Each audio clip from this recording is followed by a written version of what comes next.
Mister Amit Shah uniform ധരിച്ച ഡൽഹി പോലീസിനൊപ്പം വിദ്യാർത്ഥികളെ ലാത്തിക്കൊണ്ട് നേരിട്ട ഈ സിവിൽ വേഷക്കാർ ആരാണ്? നിങ്ങളുടെ പോലീസിനെ കൊണ്ട് കൂട്ടിയാൽ കൂടുതലെന്ന് കരുതിയിട്ടാണോ ഇവരെ രംഗത്തിറക്കിയത്?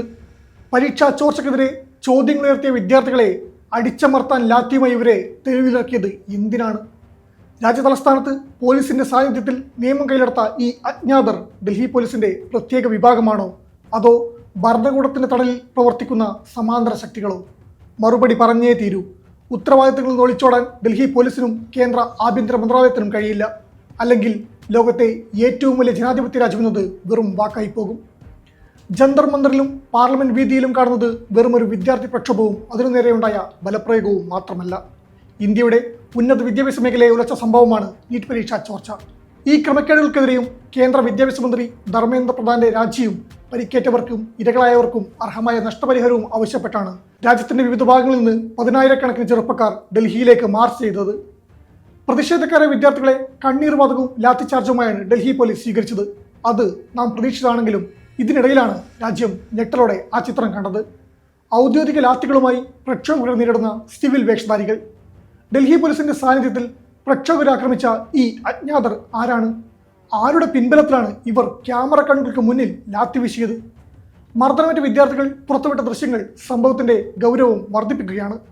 പോലീസ് നടപടിക്കിടെ ലാത്തിയുമായി നിൽക്കുന്ന സിവിൽ വേഷക്കാരെ വിദ്യാർത്ഥികൾ ചോദ്യം ചെയ്തു. ഉടൻ തന്നെ യൂണിഫോമിലുള്ള പോലീസുകാരും ഈ അജ്ഞാതരും ചേർന്ന് ക്രൂരമായ ആക്രമണം അഴിച്ചുവിടുകയായിരുന്നു. പ്രക്ഷോഭത്തിന് നേതൃത്വം നൽകുന്ന കോക്രോച്ച് ജനതാ പാർട്ടി വിഷയത്തിൽ കടുത്ത ചോദ്യങ്ങൾ ഉയർത്തി കഴിഞ്ഞു. ഡൽഹി പോലീസെ, സിവിൽ വേഷത്തിൽ ലാത്തിയുമായി നിൽക്കുന്ന ഈ ഗുണ്ടകൾ ആരാണ്?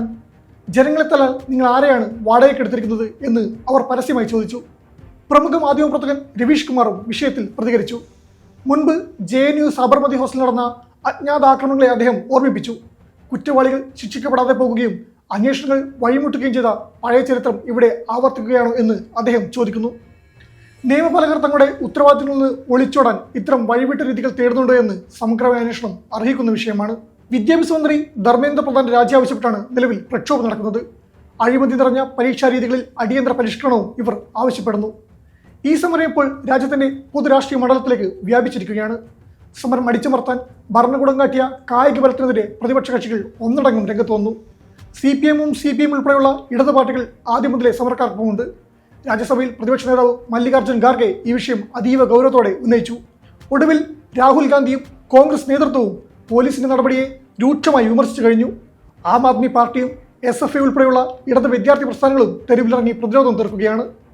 പേരും അടയാളവും ഇല്ലാത്ത ആളുകളെ ഉപയോഗിച്ച് പ്രക്ഷോഭങ്ങളെ നേരിടുന്ന അപകടകരമായ പ്രവണതയ്ക്കെതിരെ മനുഷ്യാവകാശ പ്രവർത്തകരും രംഗത്തെത്തി.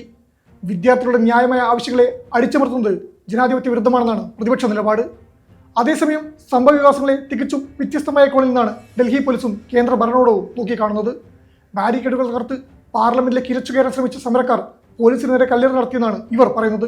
100-ലധികം ഉദ്യോഗസ്ഥർക്ക് പരിക്കേറ്റെന്നും പൊതുമുതൽ നശിപ്പിച്ചെന്നും കാട്ടി പ്രക്ഷോഭകർക്കെതിരെ കേസെടുത്തിട്ടുണ്ട്. അതേസമയം പരീക്ഷാ രീതികൾ സുതാര്യത ഉറപ്പാക്കുമെന്ന് കേന്ദ്രമന്ത്രി കിരൺ റിജിജു വിശദീകരിക്കുന്നുണ്ട്. കേന്ദ്രമന്ത്രി JP നദ്ദ കോക്രോച്ച് പാർട്ടി പ്രതിനിധികളായ സൗരവ് ദാസ്, അശുതോഷ് റംഗ എന്നിവരുമായി കൂടിക്കാഴ്ച നടത്തുകയും ചെയ്തു.